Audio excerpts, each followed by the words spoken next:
do, and thou shalt live. This, if you don't do, then you will die. The soul that sinneth, it shall die. And then Christ came.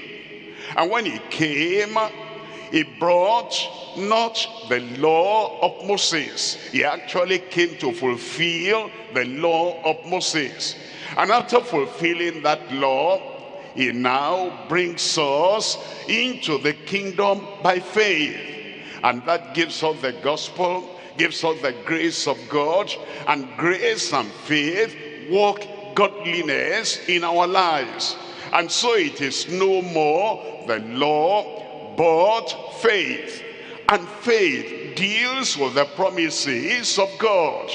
But the children of Israel did not know, did not understand when to come out of the law and to come into the promises of God by faith. That's the reason they had much problem with the Lord Jesus Christ when he came. They were always looking back to the law, and Christ was bringing them to faith. He was telling them that now a new era, a new period, a new dispensation. For God so loved the world that he gave his only begotten son. Behold the Lamb of God. No more the lamb on the altars of the Jewish sacrifice. Behold the Lamb of God who takes away the sin of the world.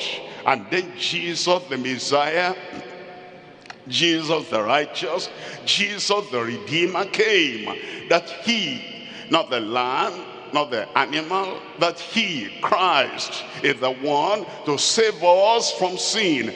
And the promise is, whosoever shall call on the name of the Lord shall be saved. And we're to come with that promise, for the promise is unto you and to your children and to them that are far off, even as many as the Lord our God shall call.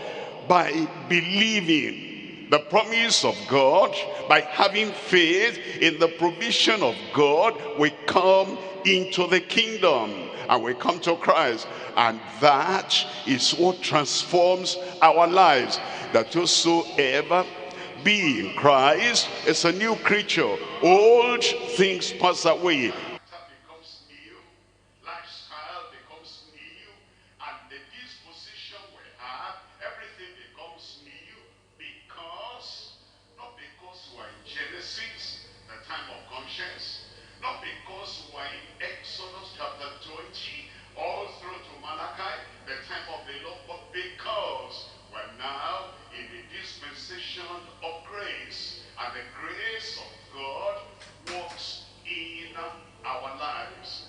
And we're now told, it is as we have that faith in the promise of the Lord, we come to the blessing of Abraham, that the blessing of Abraham might come on the Gentiles, not only Jews who want the law, but to the Gentiles. And then it says, through Jesus Christ, that we might receive the promise of the Spirit through faith.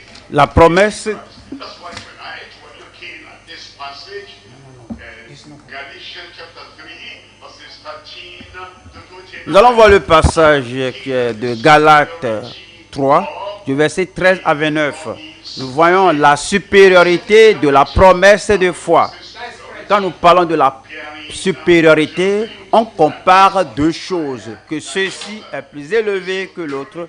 La supériorité de la promesse de foi par-dessus la loi de Moïse. Nous allons voir 3 points dans le passage. Numéro 1, la promesse de l'Esprit à travers la foi. La promesse de l'Esprit, restriction ici, ni pour le juif, ni pour les païens. L'Esprit de Dieu vient à tout le monde et alerte tout le monde, enseigne tout le monde, amène tout le monde ça fait sortir du passé pour amener l'homme en présence de Dieu, nous avons la promesse de l'Esprit et nous la réclamons par la foi. Deuxième point, la prophétie sur la postérité et son accomplissement. Le Seigneur a donné la promesse.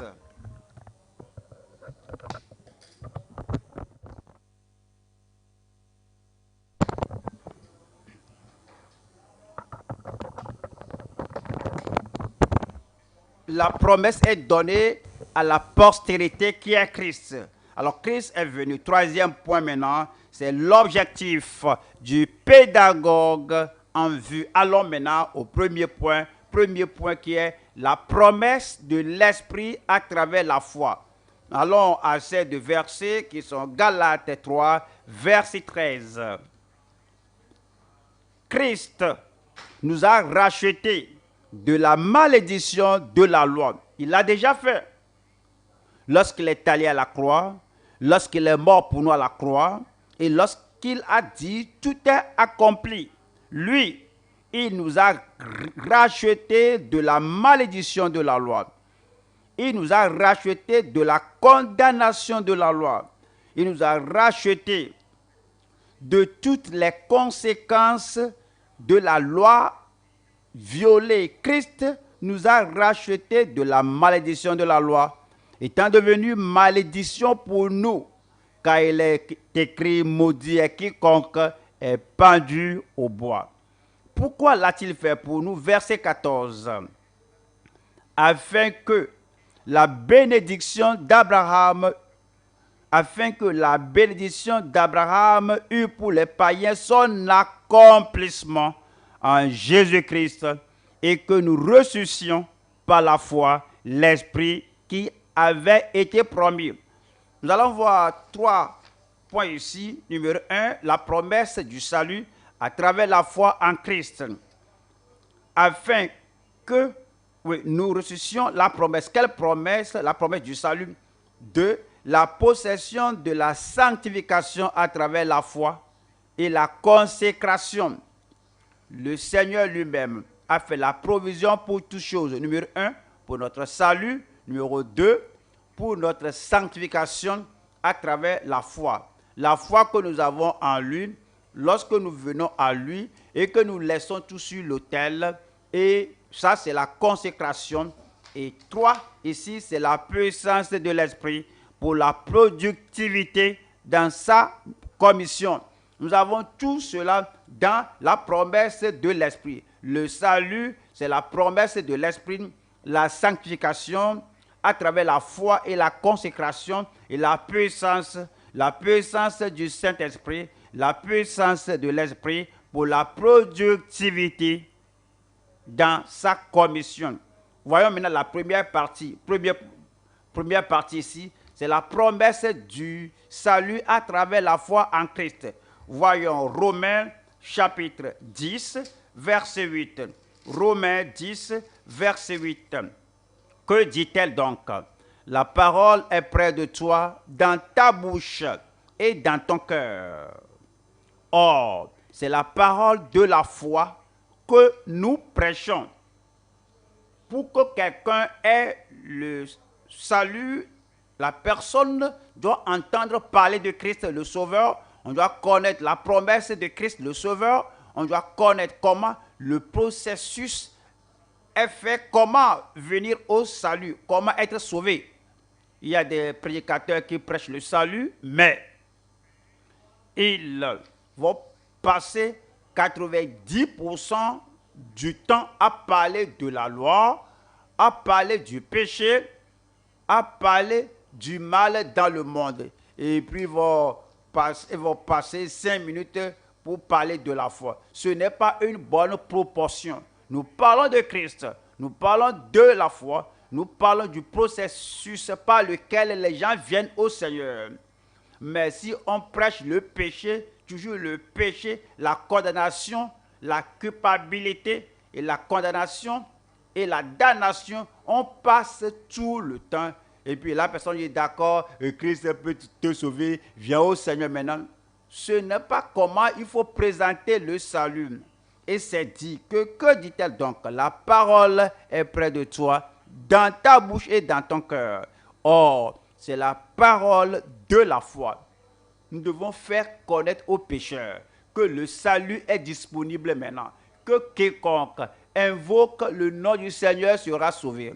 Nous devons leur faire comprendre que même si leurs larmes coulent, même s'ils roulent par terre, même s'ils se voient désolés pour leur péché, alors tout cela ne se fait pas. La parole de foi que nous prêchons, voilà le verset 9.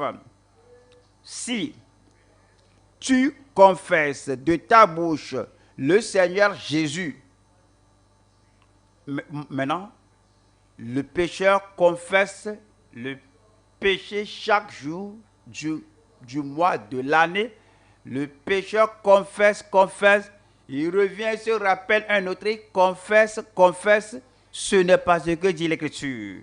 L'Écriture dit, si tu confesses Christ en tant que sauveur, en tant que rédempteur, en tant que Messie, si tu confesses Christ comme celui qui vous relie avec le Père Céleste, il est rédempteur, il a fait l'œuvre déjà. Et si tu confesses de ta bouche le Seigneur Jésus, et si tu crois dans ton cœur que Dieu l'a ressuscité des morts, tu seras sauvé. Vous voyez l'erreur de plusieurs, ils confessent le péché, ils ne confessent pas Christ.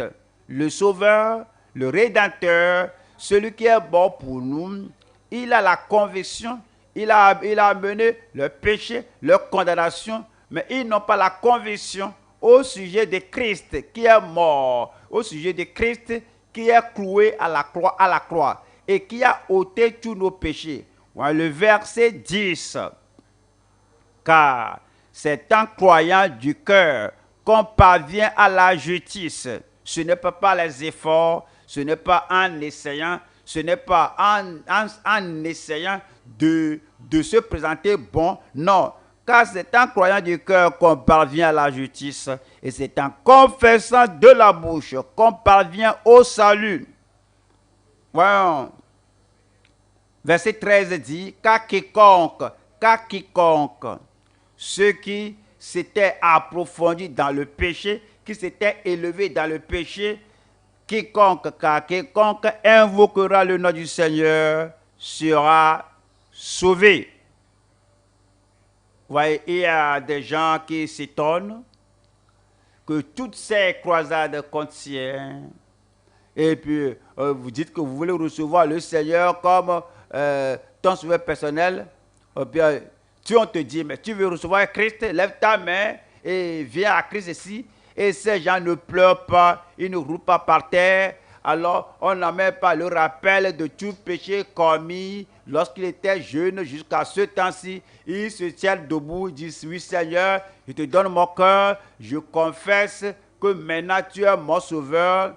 Et puis le prédicateur leur montre que tu as invoqué le nom du Seigneur, tu es sauvé, tu es né de nouveau, parce que quiconque invoquera le nom du Seigneur sera sauvé. Et puis certains disent, est-ce que ça c'est le salut? Est-ce qu'on peut être sauvé comme ça? Dieu merci pour le témoignage que nous recevons. Des gens dont leurs vies sont transformées et la justice est entrée dans leur cœur parce qu'ils ont confessé Christ qui est maintenant leur sauveur. Il est mort pour moi à la croix du Calvaire. J'ai la joie du salut, j'ai la victoire dans le salut. Alors, j'ai invoqué, la parole dit que je le crois et que quiconque invoquera le nom du Seigneur sera sauvé. Allons à 1 Pierre 1, 5. À vous qui, par la puissance de Dieu, êtes gardés, nous sommes sauvés. Le salut est gardé par la puissance de Dieu et Dieu a assez de puissance pour garder tous ceux qui viennent authentiquement au Seigneur. On ne peut pas dire que est-ce qu'il peut tenir des choses qui se passent, on évangélise, on va ici, par-ci, par-là, et il dit qu'il croit. Est-ce que ces gens qui sont sauvés là, est-ce qu'ils sont gardés? Oui, qui les a gardés? C'est Dieu. C'est dit que à vous qui êtes À vous qui, par la puissance de Dieu, êtes gardés par la foi pour le salut, prêts à être révélés dans les derniers temps. Je prie que comme fidèlement nous présentons la parole de Dieu, que les gens là la reçoivent et reçoivent Christ et qu'ils soient sauvés au nom de Jésus-Christ. Voyons la deuxième partie ici, la possession de la sanctification à travers la foi et la consécration. Éphésiens 5, verset 25. Éphésiens 5, 25. Marie, aimez vos femmes, comme Christ a aimé l'Église et s'est livré lui-même pour elle. L'Église et l'Ecclésia, l'Église, ceux qui sont appelés hors du péché, appelés hors de la société, appelés hors du mal, appelés hors du monde de méchanceté. C'est le monde. Parce qu'ils sont appelés et ils sont sortis, ils ont cru au Seigneur Jésus-Christ, ils sont l'Église. Maintenant, Christ s'est donné lui-même pour l'Église. Pourquoi? Verset 26. Afin de la sanctifier par la parole, après l'avoir purifiée, afin de la sanctifier et de la purifier. Certains ont une moindre compréhension au sujet du mot sanctifier. Donc, Dieu a amené le mot suivant pour nous dire ce que cela veut dire. Alors, ça dit purifier. Il sanctifie, il purifie. Certains disent pour être sanctifié, c'est d'être mis à part, c'est d'être enlevé d'ici pour être à l'autre bord. C'est le salut déjà. Lorsque tu crois au Seigneur Jésus-Christ, alors tu fais partie de l'Ecclésia. Tu fais partie de l'Église qui est appelée hors, qui est mise à part. Mais la sanctification pour laquelle Christ a prié, après que les disciples étaient sauvés, et il les a assurés que leurs noms sont écrits au ciel. Alors maintenant, il a prié pour dire, Père, sanctifie-les, purifie-les, lave-les, nettoie-les, qu'ils soient saints. Et il s'est dit, afin de faire pareil devant lui, cette église, afin de la sanctifier par la parole, après l'avoir purifiée par le baptême d'eau. La sanctification, c'est la purification intérieure. Le cœur purifié, l'esprit purifié, les pensées purifiées, au-dedans et à l'extérieur, au dehors, à l'extérieur, vous êtes sauvés. Tous les péchés extérieurs, externes sont ôtés au-dedans de nous, dans notre cœur, dans notre esprit, dans notre âme. Nous sommes maintenant sanctifiés et purifiés. Afin de la sanctifier par la parole, après l'avoir purifiée par le baptême d'eau. Verset 27. La conséquence de cette sanctification, afin de faire paraître devant lui cette église glorieuse, sans tache. C'est ce que la sanctification et la purification font. Sans tache ni ride ni rien de semblable, mais sainte et irrépréhensible. Irrépréhensible. C'est ce que le mot, la sanctifier et purifier font. Alors que la personne soit sainte et irrépréhensible. 1 Thessaloniciens 5, 22. 1 Thessaloniciens 5, 22. Abstenez-vous de toute espèce de mal. C'est le salut. Vous êtes maintenant nés de nouveau. Vous êtes sauvés. Vous ne vous intéressez plus à pécher. Vous n'avez plus attraction vers le mal. Le mal du monde et le mal de la nature charnelle ne vous attire plus, ne vous intéresse plus. Il n'y a plus un champ magnétique entre vous et le mal. Alors, abstenez-vous de toute espèce de mal, c'est le salut. Après cela, verset 23, que le Dieu de paix, qui vous a donné la paix au salut, le Dieu de paix qui a ôté la condamnation, la culpabilité, la confusion, la crainte d'un jugement éternel, ce Dieu de paix, maintenant vous sanctifie. Et que le Dieu de paix vous sanctifie lui-même tout entier, et que tout votre être, l'esprit, l'âme et le corps soient conservés irrépréhensibles lors de l'avènement de notre Seigneur Jésus-Christ. Et le verset 24, il le fera. Je dis, il le fera. Celui qui vous a appelé est fidèle, et c'est lui qui le fera. Hébreux 13, verset 12. Hébreux 13, verset 12. C'est pour cela que Jésus aussi, afin de sanctifier le peuple. C'est pour cela que Jésus aussi, il est sauveur. Il nous a sauvés, mais ce n'est pas la fin. C'est pour cela que Jésus aussi, afin de sanctifier le peuple par son propre sang, le même sang qui nous a pardonnés, qui nous a transformés, qui nous a rachetés, le même sang qu'il a versé à la croix du Calvaire, le même sang qui nous a sauvés, ce même sang, c'est le sang qui nous sanctifie. C'est pour cela que Jésus aussi, afin de sanctifier le peuple par son propre sang, a souffert hors de la porte. Verset 13. Sortons donc pour que la sanctification soit la nôtre, quoiqu'il ait versé son sang, nous devons aller vers lui, hors du camp, en portant son opprobre. Verset 14.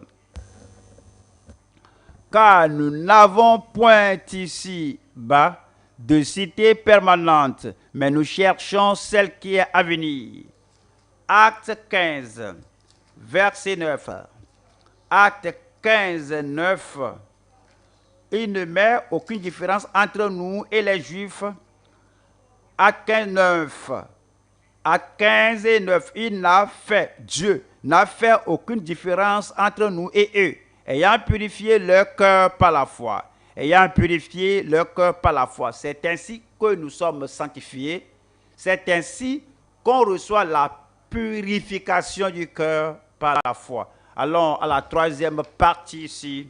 C'est la puissance de l'esprit pour la productivité dans sa commission. Nous allons à Luc 24, 49. Et voici, j'enverrai sur vous ce que mon Père a promis. Rappelez-vous, la promesse de l'Esprit, c'est ce que nous recevons lorsque nous venons au Seigneur. Le salut, la sanctification, la puissance, l'immersion, le baptême dans le Saint-Esprit. Jésus dit que moi, j'enverrai sur vous ce que mon Père a promis. Mais vous restez dans la ville jusqu'à ce que vous soyez revêtus de la puissance d'en haut. Restez dans la prière. Demeurez dans la consécration. Restez en obéissance au Seigneur. Restez en faisant tout qu'il n'y ait pas de barrière entre vous et l'accomplissement de la promesse de Dieu. Et vous restez dans la prière, vous restez par la foi, vous restez en une dépendance totale de Dieu jusqu'à ce que vous soyez revêtus de la puissance d'en haut. Acte, chapitre 1, verset 4. Acte 1, verset 4. Comme il se trouvait avec eux, il leur recommanda de ne pas s'éloigner de Jérusalem, mais d'attendre ce que le Père avait promis, ce que je vous ai annoncé, leur dit-il. Verset 5. Voici la promesse du Père, car Jean a baptisé d'eau, mais vous, dans peu de jours, vous serez baptisés du Saint-Esprit. Verset 8. Mais vous recevrez une puissance. Le Saint-Esprit est survenant sur vous. Et vous serez mes témoins à Jérusalem, dans toute la Judée, dans la Samarie et jusqu'aux extrémités de la terre. Ceux qui vont évangéliser à Jérusalem doivent avoir la puissance du Saint-Esprit. Ceux qui iront en Judée et prêcher avec puissance doivent avoir la puissance, l'immersion, le baptême dans le Saint-Esprit. Ceux qui doivent aller en Samarie et prêcher efficacement, ils doivent avoir la puissance du Saint-Esprit. Et ceux qui doivent aller jusqu'aux extrémités de la terre, jusqu'à la fin du monde, et jusqu'aux gens qui vivent dans les dernières heures, dans les derniers moments de la dispensation, il faut la puissance du Saint-Esprit. C'est pourquoi c'est dit que nous recevrons le Saint-Esprit, que nous recevrons une puissance lorsque le Saint-Esprit viendra. Le Saint-Esprit survenant sur nous et nous serons des témoins jusqu'aux extrémités de la terre. Actes des apôtres, chapitre 5, verset 32. Acte 5, verset 32. Nous sommes témoins de ces choses. De même que le Saint-Esprit que Dieu a donné à ceux qui lui obéissent. Le Saint-Esprit est donné au croyant qui est sauvé, au croyant qui est sanctifié, et il obéit au Seigneur en attendant l'avènement du Seigneur. Le Saint-Esprit que Dieu a donné à ceux qui lui obéissent. Romains 15. Romains 15, 19. Romains 15, verset 19. Par la puissance des miracles et des prodiges, par la puissance de l'Esprit de Dieu. C'est ce que nous avons reçu lorsque nous sommes baptisés dans le Saint-Esprit, immergés dans le Saint-Esprit, en sorte que depuis Jérusalem et les pays voisins jusqu'en Illyrie, j'ai abondamment répandu l'évangile de Christ. Nous prêchons avec la puissance de l'Esprit. Nous sommes sauvés, sanctifiés, baptisés dans le Saint-Esprit et nous allons avec la puissance en prêchant au monde avec la puissance du Saint-Esprit et nous prêchons l'évangile de Christ. Allons au deuxième point. Deuxième point, la prophétie sur la postérité et son accomplissement. Nous allons aux Galates, chapitre 3, verset 15. Frères, je parle à la manière des hommes. Une disposition en bonne forme, bien que faite par un homme, n'est annulée par personne, et personne n'y ajoute. Verset 16. 16. Or, les promesses ont été faites à Abraham et à sa postérité. Il n'est pas dit « et aux postérités » comme s'il s'agissait de plusieurs, mais en tant qu'il s'agit du seul et à ta postérité, c'est-à-dire à Christ. Voici ce que j'entends. Une disposition que Dieu a confirmée antérieurement ne peut être annulée. Et ainsi la promesse rendue vaine par la loi survenue 430 ans plus tard.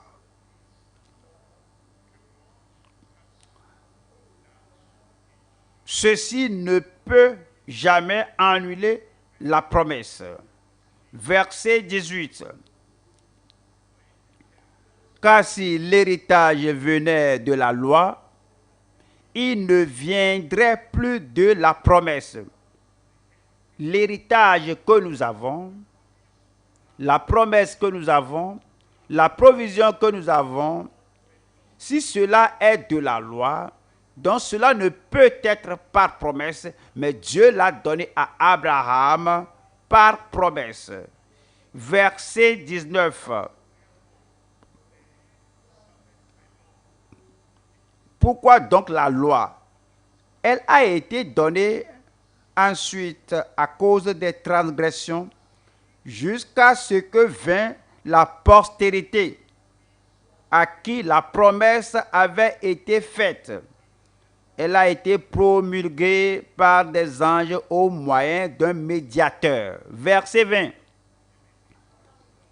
Or, le médiateur n'est pas médiateur d'un seul, tandis que Dieu est un seul. Verset 21. La loi est-elle donc contre les promesses de Dieu? Loin de là. S'il eût été donné une loi qui pût procurer la vie éternelle, la justice viendrait réellement de la loi. Verset 22. Mais l'Écriture a tout renfermé sous le péché.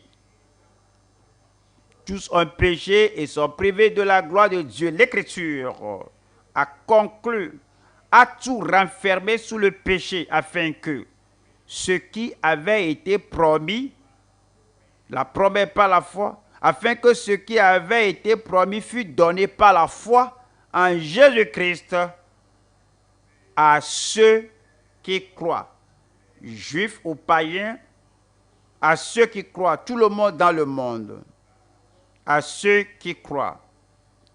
C'est la prophétie au sujet de la postérité, et le Seigneur a prophétisé cela 430 ans avant l'avènement du Seigneur, avant l'avènement de la loi mosaïque. C'était promis que c'est au travers de la postérité que la rédemption viendra, que la bénédiction viendra, que les avantages promis par Dieu viendront sur toute l'humanité. C'est au travers de la promesse que nous recevons l'accomplissement par la foi et non par la loi de Moïse. La prophétie sur la prospérité et son accomplissement. Nous allons voir trois choses ici. Première partie, l'identité de la postérité, Christ. L'identité de la postérité, Christ ici. 2. L'héritage à travers la postérité. Ici, la confirmation. Lorsque Christ est arrivé, alors il y a la confirmation qui s'ensuit. 3. L'interruption avant la postérité. L'interruption avant la postérité. Avant que la postérité ne vienne, avant qu'il y ait la conversion, avant qu'il y ait la nouvelle vie, avant que Christ n'entre dans notre vie, il y aura la conviction que j'ai besoin de lui, la conviction. Tout ce que je suis, tout ce que je fais, tous mes efforts ne peuvent pas réaliser le salut. Il y aura la conviction que c'est lui seul et Christ seul peut me donner ce salut et cette rédemption. Alors il y aura la conviction, l'interruption avant la postérité, la conviction. Alors la première partie, l'identité de la postérité.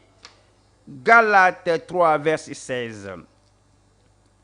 Or, les promesses ont été faites à Abraham et sa postérité.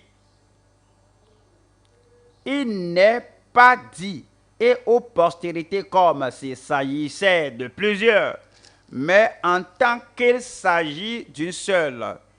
Et à ta postérité, c'est-à-dire à Christ. Est-ce que vous savez que lorsque Dieu parlait à Abraham en Genèse, il dit, c'est par ta postérité que toutes les nations les familles de la terre seront bénies. Au travers de ta postérité, toutes les familles de la terre seront sauvées. Au travers de ta postérité, toutes les familles de la terre auront la bénédiction de la rédemption. Il parlait de Christ. Voyons, Genèse 22, 18. Genèse 22, 18.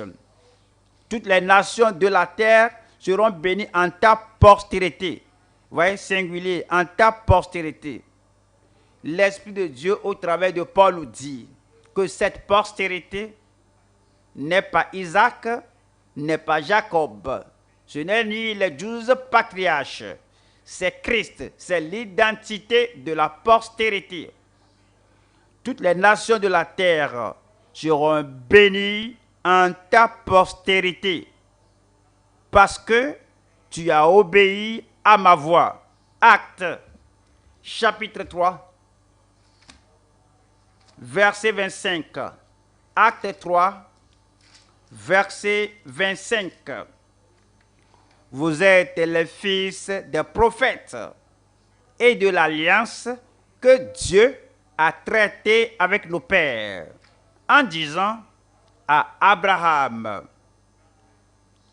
toutes les familles de la terre seront bénies en ta postérité. Voilà cela. C'est en Christ qu'on a la conversion, la rédemption, le salut, la vie éternelle. Il a dit à Abraham, toutes les familles de la terre seront bénies en ta postérité. Verset 26 nous parle maintenant de la postérité. C'est à vous, premièrement, que Dieu, ayant suscité son serviteur, c'est Jésus, la postérité, celui qui est venu nous donner le salut, son serviteur l'a envoyé pour vous bénir en détournant chacun de vous de ses iniquités. Christ est maintenant venu et il détourne chacun de vous de ses iniquités. Romains 1, verset 3. Romains 1, verset 3. Et qui concerne son fils, né de la postérité de David, Jésus notre Seigneur, selon la chair. Verset 4. Et déclaré fils de Dieu avec puissance selon l'esprit de sainteté par sa résurrection d'entre les morts. Jésus-Christ notre Seigneur. 5. Par qui nous avons reçu la grâce par ce Christ-là, par la postérité, par l'unique sauveur dans le monde, par qui nous avons reçu la grâce et l'apostolat pour amener en son nom à l'obéissance de la foi tous les païens. Verset 6. Parmi lesquels vous êtes aussi, vous qui avez été appelés par Jésus-Christ. C'est la postérité, c'est par lui, au travers de lui, nous sommes appelés à l'adoption, à la famille de Dieu. Voilà la deuxième partie, l'héritage à travers la postérité, la confirmation. Retournons aux Galates. Galates 3, verset 5. Celui qui vous accorde l'esprit et qui opère des miracles parmi vous, le fait-il donc par les œuvres de la loi ou par la prédication de la foi? L'apôtre Paul soulignait toujours que ce n'est pas par l'obéissance à la loi mosaïque, c'est par la foi en Christ. Verset 17. Voici ce que j'entends. Une disposition que Dieu a confirmée antérieurement ne peut pas être annulée et ainsi la promesse rendue vaine par la loi survenue 400 30 ans plus tard, il assurait ces gens que la loi ne peut pas annuler l'effet de la promesse de Dieu. La loi est venue plus tard, 430 ans après que la promesse était donnée. Et la promesse est toujours valide et valable. Verset 18. Car si l'héritage venait de la loi, il ne viendrait plus de la promesse. Or, ce n'est pas la promesse que Dieu a faite à Abraham, ce don de sa grâce. Ce n'est pas pour Abraham tout seul, c'est pour tout le monde entier, pour les familles de la terre, comme vous croyez au Seigneur Jésus-Christ. Hébreux 6, 17. Hébreux, chapitre 6, verset 17. C'est pourquoi Dieu voulant montrer avec plus d'évidence aux héritiers de la promesse l'immutabilité ou l'immuabilité, la permanence de sa résolution, intervint par un serment. Verset 18. 18 dit, afin que par deux choses immuables, dans lesquelles il est impossible que Dieu mente, nous trouvions un puissant encouragement, nous dont le seul refuge a été de saisir l'espérance qui nous était proposée. Il y a eu une forte espérance à cause de la confirmation de la promesse de Dieu. On peut embrasser la promesse sans aucune ombre de doute parce que Dieu ne peut mentir. Nous allons aux Éphésiens 1, 11. Éphésiens chapitre 1, verset 11. En lui, nous sommes aussi devenus héritiers, ayant été prédestinés suivant la résolution de celui qui opère toutes choses d'après le conseil de sa volonté. Verset 12. Afin que nous servions à la louange de sa gloire, nous qui d'avance avons espéré en Christ. Toutes choses pivotent sur Christ. Devenu croyant, chrétien, un héritier des promesses de Dieu, il sauve des âmes, cela s'axe sur Christ. Recevoir la bénédiction d'Abraham et être compté membre de la famille de Dieu avec une véritable conviction et la confirmation, l'assurance, tout se base sur Christ. Et d'après le conseil de sa volonté, verset 13, en lui, vous aussi, après avoir entendu la parole de la vérité, l'évangile de votre salut, la bonne nouvelle de votre salut, en lui vous avez cru et vous avez été scellés du Saint-Esprit qui avait été promis. Colossiens 1, verset 12. Colossiens 1, 12. Rendez grâce au Père qui vous a rendu capable d'avoir part à l'héritage des saints dans la lumière. Il nous a rendu capables, convenables, d'avoir part à l'héritage des saints dans la lumière. Verset 13. Lui qui nous a délivrés de la puissance des ténèbres et nous a transportés dans le royaume du Fils de son amour. Verset 14. En qui nous avons, pas le futur, nous avons. Parce qu'il est mort pour nous, nous avons. Parce qu'il a payé le prix, nous avons. Parce que la promesse faite à la postérité est maintenant confirmée, en qui nous avons la rédemption, la rémission des péchés. Rappelez-vous, dès que vous croyez en Christ, vous avez cet héritage. Vous avez l'accomplissement de cette promesse. Et l'Esprit de Dieu rend témoignage à votre cœur que vous êtes maintenant enfant de Dieu. Il y a la confirmation. Troisième partie ici maintenant. Nous allons voir Galates 3. Galates 3, 19. Pourquoi donc la loi? Elle a été donnée ensuite à cause des transgressions. Ceci est venu comme une interruption pour se tenir au milieu, se tenir entre la promesse donnée à Abraham et la postérité qui arrive. Quelque chose s'est mis au milieu. C'est la loi entre la promesse et le pourvoyeur, l'accomplissement, la postérité de cette promesse. De cette promesse. Pourquoi cela est ajouté? Pourquoi l'interruption de cette loi? C'est ajouté à cause des transgressions.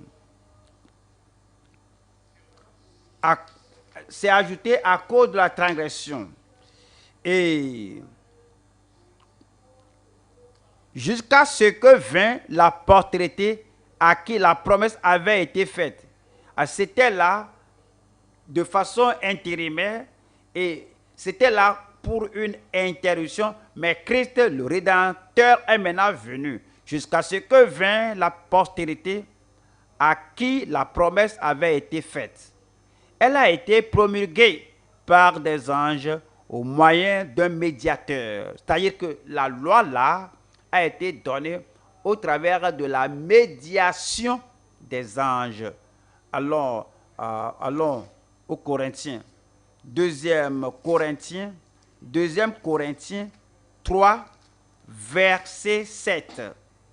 Or, si le ministère de la mort, gravé avec des lettres sur des pierres, a été glorieux, au point que les fils d'Israël ne pouvaient fixer les regards sur le visage de Moïse, à cause de la gloire de son visage, bien que cette gloire fût passagère. C'est le problème des enfants d'Israël. Ils ont vu que la loi de Moïse, que la loi était glorieuse, que le visage de Moïse était glorieux. Les anges ont servi cela et ils n'ont pas compris quand la chose glorieuse là sera ôtée. Ils n'ont pas compris qu'il y a quelque chose de plus glorieux. Le Nouveau Testament vient, il a parlé et que la mort a été gravée. Okay. C'est dit ici que le ministère de la mort, gravé avec des lettres sur des pierres, a été glorieux au point que les fils d'Israël ne pouvaient fixer les regards sur le visage de Moïse. À cause de la gloire de son visage, la loi de Moïse, le ministère de la gloire, à cause de la gloire de son visage, bien que cette gloire fût passagère. Voilà le verset 8 maintenant. Combien le ministère de l'Esprit ne sera-t-il pas plus glorieux? Combien le ministère de l'Esprit, c'est-à-dire Christ est maintenant arrivé et par l'Esprit, il révèle comment, et alors par l'Esprit, cela nous est révélé. Et combien le ministère de l'Esprit ne sera-t-il pas plus glorieux? 9. Si le ministère de la condamnation a été glorieux, le ministère de la justice est de beaucoup supérieur en gloire. Verset 10. Et sous ce rapport, ce qui a été glorieux, l'ancienne alliance, l'ancien testament, la loi de Moïse, et sous ce rapport, ce qui a été glorieux ne l'a point été à cause de cette gloire qui lui est supérieure. Verset 11. En effet, si ce qui était passager a été glorieux, ce qui est permanent est bien plus glorieux. Il parlait de la gloire qui est maintenant venue. C'est ce que nous avons maintenant en Christ. Romains 8, verset 3. Romains 8, verset 3. Car chose impossible à la loi. La loi est défectueuse à cause de la nature des gens, à cause de la sensualité des gens, à cause des actes sensuels des gens. Car chose impossible à la loi, parce que la chair la rendait sans force. Dieu a condamné le péché dans la chair en envoyant à cause du péché son propre Fils dans une chair semblable à celle du péché. Verset 4. Et cela afin que la justice de la loi fût accomplie en nous qui marchons non selon la chair, mais selon l'esprit. La justice de la loi est maintenant accomplie en nous. Nous recevons Christ et Christ vit en nous. Et la vie que nous menons maintenant dans la chair, nous vivons par la foi au Fils de Dieu qui nous aime et qui s'est livré lui-même pour nous. Il vit au-dedans de nous et maintenant nous marchons par sa lumière, nous marchons par sa vie, nous marchons par sa foi, nous menons une vie victorieuse parce que lui demeure en nous. Nous allons au troisième point maintenant. Troisième point. L'objectif du pédagogue en vue. Nous allons au Galates chapitre 3 verset 23 qui dit: avant que la foi vînt, nous étions enfermés sous la garde de la loi en vue de la foi qui devait être révélée. C'est-à-dire qu'avant que la foi ne vienne, avant que Christ ne vienne, avant que nous ayons une véritable foi en Christ, nous avions la loi, on était gardés sous la loi, nous avions la loi. Verset 24, ainsi la loi a été comme un pédagogue pour nous conduire à Christ, afin que nous fussions justifiés par la foi. Oui, ce pédagogue-là, pédagogue dans la compréhension des Grecs, ce n'est pas ici le directeur ou le propriétaire de l'école. En ces jours-là, les parents avaient des domestiques ou des serviteurs. Ces serviteurs vont amener les enfants à l'école. Si les enfants ne voulaient pas aller à l'école, ils vont commencer à crier. Le serviteur là va tenir l'enfant fermement et alors l'appelle pédagogue et va forcer l'enfant et le conduire à l'école. Il n'est pas l'instructeur, il n'est pas le maître, il n'est pas l'enseignant, il n'est qu'un serviteur qui doit prendre l'enfant et l'amener à l'école. Ce qui est dit, c'est que la loi, là, est un pédagogue pour nous conduire, pour nous toucher, pour nous condamner, pour dire que tu as mal fait ici, tu as mal fait dans ce domaine. Alors, tout ce que la loi fait, cela agit comme un pédagogue pour nous tenir par la main et nous amener à Christ. Cette loi, ce pédagogue ne peut pas nous sauver, il ne peut pas nous donner l'assurance du salut, cela ne peut pas nous affranchir, cela ne peut pas nous affranchir, nous instruire dans la voie du salut. Le pédagogue nous conduit à Christ par la conversion. Cela nous met à genoux avec conviction. Nous prions et Christ lui-même, le Sauveur, pas le pédagogue, le Sauveur, maintenant nous sauve du péché. Voilà le verset 24. Ainsi, la loi a été un pédagogue pour nous conduire à Christ, afin que nous fussions justifiés par la foi. Nous allons voir trois choses ici. Première partie, le pédagogue qui nous conduit à Christ. 2. Les fils qui croient et qui deviennent enfants de Dieu. 3. Le signe de la véritable appartenance à Christ. Voilà la première partie. Le pédagogue qui nous conduit à Christ. Déjà, on a lu Galates 3 du moins. On reprend Galates 3, verset 23. Avant que la foi vînt, nous étions enfermés sous la garde de la loi en vue de la foi qui devait être révélée. Verset 24. Ainsi, la loi a été comme un pédagogue pour nous conduire à Christ, afin que nous fussions justifiés par la foi. Jusqu'à ce qu'on vienne à Christ, on ne peut être justifié par la foi.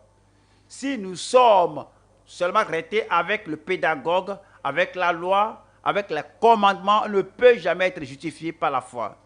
C'est lorsque le commandement nous convainc, nous pousse à Christ, notre Sauveur, et ce pédagogue, la loi, nous amène à Christ, alors le justificateur. Alors nous pouvons maintenant être justifiés par la foi. Verset 25. 25 dit, la foi étant venue, après que nous avons cru au Seigneur Jésus, nous ne sommes plus sous un pédagogue. Après que l'enfant là, selon la culture grecque au 1er siècle, est conduit à l'école par le pédagogue et il est forcé à s'asseoir pour jouir de l'enseignement. Maintenant, il veut maintenant l'instruction maintenant. Le pédagogue n'est plus nécessaire parce que l'enfant là maintenant est venu à l'école et après qu'on est venu à Christ, le Sauveur, et on l'aime et nous l'écoutons, nous jouissons de son enseignement, nous jouissons de sa vie et volontairement, de tout notre cœur, nous sommes disciples de Christ. Maintenant, nous l'écoutons directement. On n'a plus besoin de Moïse. Le plus grand que Moïse est venu. On n'a plus besoin de l'agneau des sacrifices. Le sacrifice final, Christ est maintenant venu. Et on n'a plus besoin d'un instructeur, d'un sacrificateur, d'un lévite. Christ, le plus grand est maintenant venu. Et nous restons avec lui. C'est ce qu'il dit ici. Que la foi étant venue, nous ne sommes plus sous ce pédagogue. Romains 7, verset 7. Romains 7, nous lisons le verset 7. Que dirons-nous donc? La loi est-elle péché? Loin de là. Mais je n'ai connu le péché que par la loi, car je n'aurais pas connu la convoitise si la loi ne dit « tu ne convoiteras point ». Voilà le verset 8. Verset 8 dit « Et le péché, saisissant l'occasion, produisit en moi, par le commandement, toutes sortes de convoitises, car sans loi, le péché est mort. » Verset 9. Verset 9. Pour moi, étant autrefois sans loi, je vivais. Mais quand le commandement vint, le péché reprit vie et moi je mourus. Voilà le verset 24. Misérable que je suis. C'est ce que la loi fait. La loi vous fait comprendre que tu ne peux pas te sauver toi-même. La loi te fait comprendre que ta résolution, ta détermination, essayer de devenir une nouvelle personne n'apportera aucun changement. C'est ce que la loi fait. Cela te fait comprendre qu'en toi, il n'y a pas de force, il n'y a pas d'habileté, il n'y a rien qui puisse te faire sauver. Comme un homme dans sa nature, une femme dans sa nature, ne peut en aucune manière obéir à la loi de Dieu. Alors tu vas te voir misérable, tu vas te voir faible, sans puissance. Et le moi et le péché vont te dominer jusqu'à ce que la loi te tienne par la main et t'amènes à Christ, tu vas crier pour dire, misérable que je suis, qui me délivrera du corps de cette mort. La première partie du verset 25. Grâce soit rendue à Dieu par Jésus-Christ notre Seigneur. Le pédagogue m'a mené à Christ. Je vois Christ, qu'il est mon sauveur. J'ai vu celui qui peut me laver, me rendre plus blanc que la neige. C'est lui qui peut donner le salut, le pardon, la liberté. Grâce soit rendue à Dieu par Jésus-Christ notre sauveur. Je prie qu'il le fasse dans chaque vie au nom de Jésus-Christ. Acte 13. Acte 13, 38. Sachez donc, comme frère, que c'est par lui, Jésus, que le pardon des péchés vous est annoncé. Verset 39. 39 dit, et que quiconque croit est justifié par lui de toutes les choses dont vous ne pouviez être justifiés par la loi de Moïse. En lui, nous avons le salut, pas en Moïse. Par Christ, nous avons le pardon, la rédemption. On n'a pas cela en Moïse. Et tous ceux qui croient en lui sont justifiés de tout péché. Alors, justifiés par tous ceux qui croient en lui sont justifiés. Et Romains 3, 19. Romains 3, 19. Or, nous savons que tout ce que dit la loi, elle le dit à ceux qui sont sous la loi, afin que toute bouche soit fermée et que tout le monde soit reconnu coupable devant Dieu. C'est l'office de la loi, c'est l'essence de la loi, c'est de faire que tout le monde, dans le monde, soit coupable devant Dieu. Verset 22. Verset 20 du moins. Car nul ne sera justifié devant Dieu par les œuvres de la loi, puisque c'est par la loi que vient la connaissance du péché. Verset 23. Car tous ont péché et sont privés de la gloire de Dieu. Verset 24. Et sont gratuitement justifiés par sa grâce, par le moyen de la rédemption qui est en Jésus-Christ. Nous sommes justifiés, nous sommes sauvés, nous sommes pardonnés, nous sommes rachetés par le Seigneur Jésus-Christ. C'est le sacrifice de Christ, c'est la provision de Christ, c'est la propitiation de Christ, ce qu'il a fait pour vous, pour moi, pour nous, et nous y croyons. C'est ce qui nous donne la liberté, l'affranchissement, le salut, la rédemption, non la loi de Moïse, mais l'efficacité du sacrifice de Christ. Verset 24. Et ils sont gratuitement justifiés par sa grâce, par le moyen de la rédemption qui est en Jésus-Christ. Verset 25. Verset 25 dit, c'est lui que Dieu a destiné par son sang à être pour ceux qui croiraient victime propitiatoire, par la foi en votre habileté, pas la foi en votre, pas avoir la foi en vous-même, mais la foi en son sang. C'est lui que Dieu a destiné par son sang à être pour ceux qui croiraient victimes propitiatoires, afin de montrer sa justice parce qu'il avait laissé impunis les péchés commis auparavant au temps de sa patience avec Dieu, de montrer sa justice dans le temps présent, de manière à être juste, tout en justifiant celui qui a la foi en Jésus. Deuxième partie ici, les fils qui croient et qui deviennent enfants de Dieu. Les fils qui croient et qui deviennent enfants de Dieu. Galates 3, verset 26.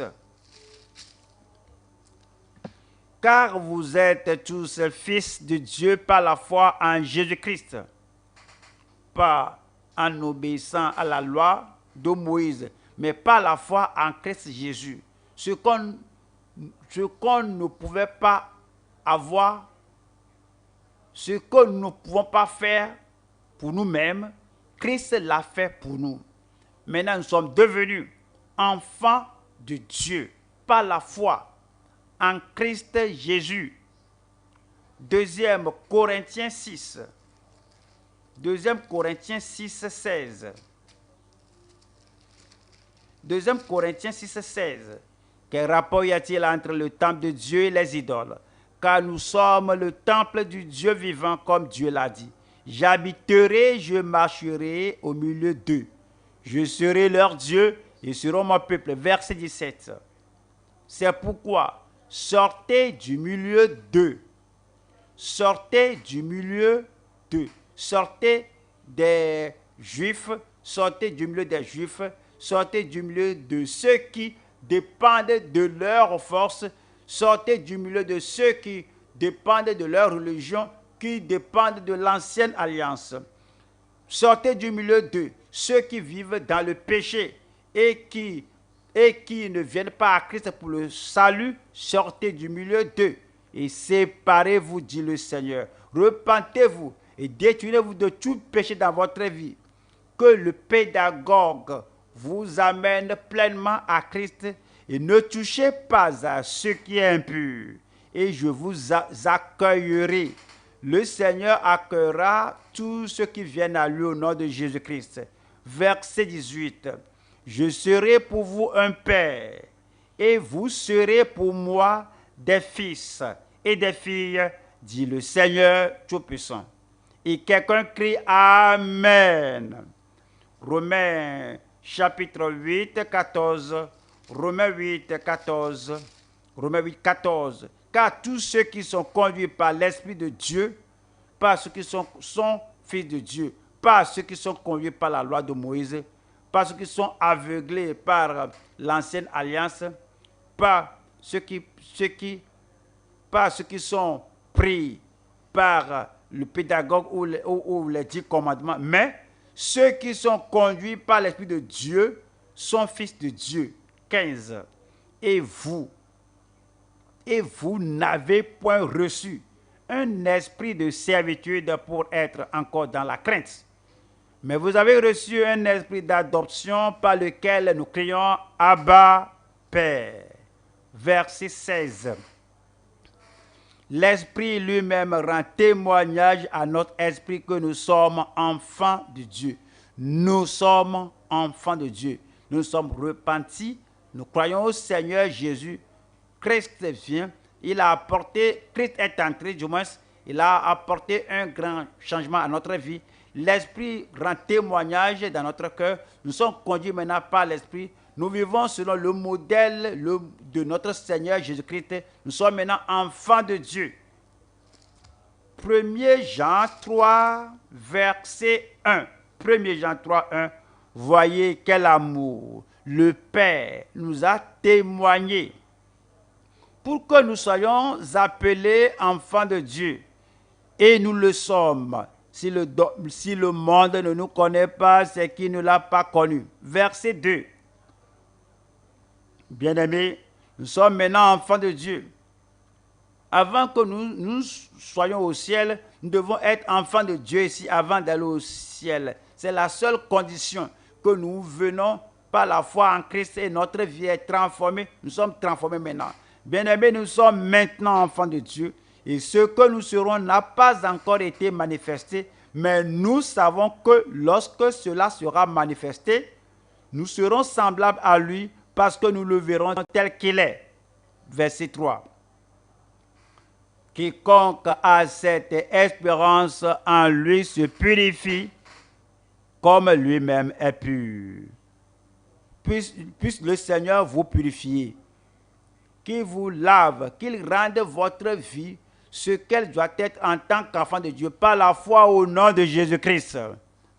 Voilà le verset 4. Quiconque pêche transgresse la loi, et le péché est la transgression de la loi. Verset 5. Quiconque demeure en lui ne pêche point. Quiconque pêche ne l'a point vu et ne l'a point connu. Verset 5, or vous le savez, Jésus a paru pour ôter les péchés, il n'y a point en lui de péché. 6. Quiconque demeure en lui ne pêche point, quiconque pêche ne l'a point vu et ne l'a pas connu. La personne continue de vivre dans l'ancienne faiblesse. Verset 7.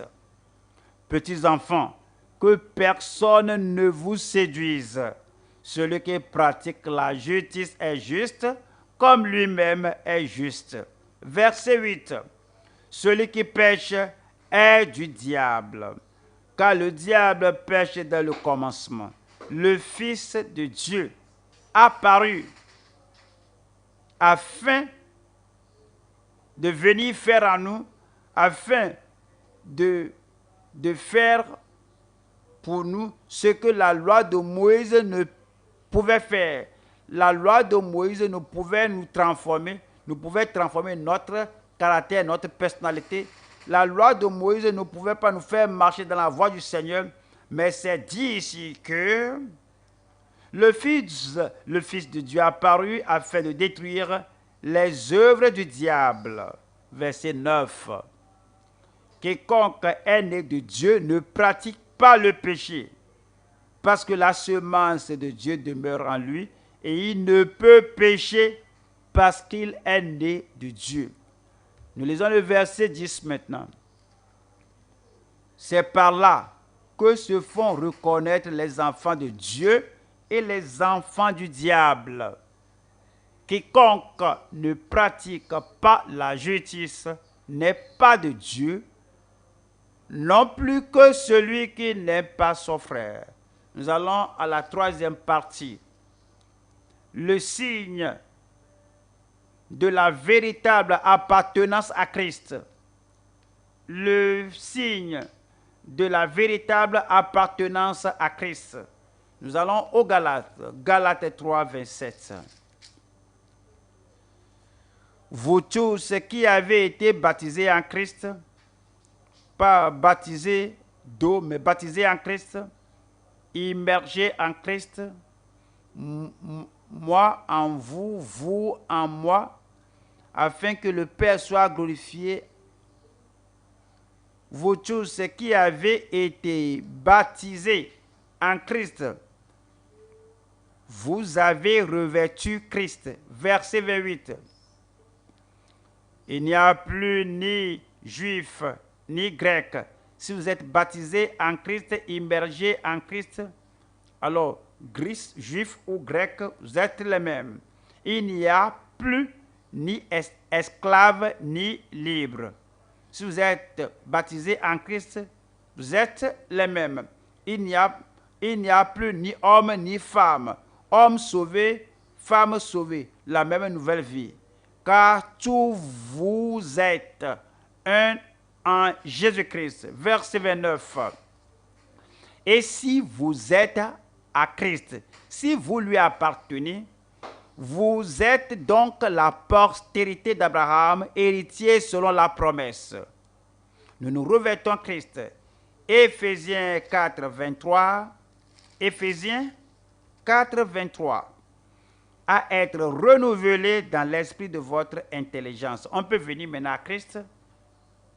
Notre esprit, notre intelligence qui était sale, notre esprit qui était sale, notre vie sale. Quand on vient à Christ maintenant, le sang de Jésus va nous laver plus blanc que la neige. Amen. À être renouvelé dans l'esprit de votre intelligence. Verset 24.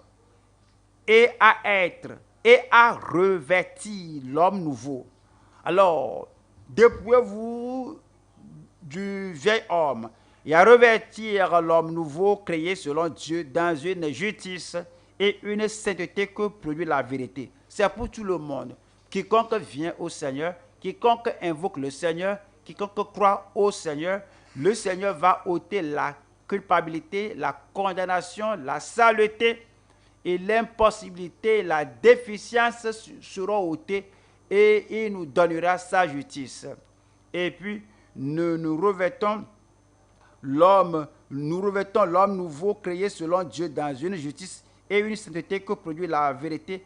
Par là, on peut mener par la puissance de Dieu, par la grâce de Dieu, on mènera la vie de justice et lorsque le Seigneur viendra ôter les saints, il vous amènera au ciel. Je dis, il vous amènera au ciel. Vous serez toujours avec lui au siècle des siècles au nom de Jésus. Je serai là. Je serai là. Tenez-vous debout maintenant et parlez au Seigneur pour dire, Seigneur, me voici, je viens à toi. Seigneur, je sais que ce que la loi ne pouvait pas faire, Christ est venu et Christ le fera dans votre vie. Priez et croyez par la foi, nous entrons en Christ.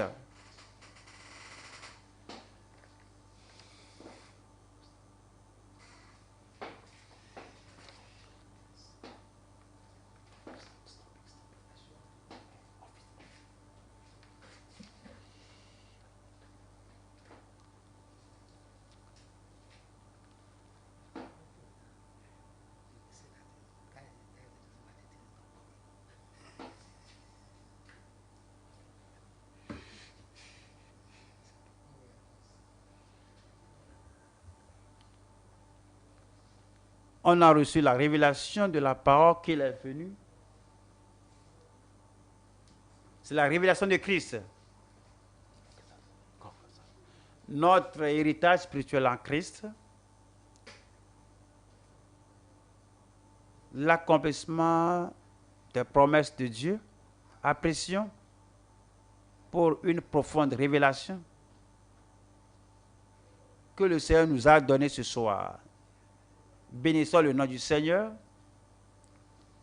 pour l'illumination divine, l'inspiration divine.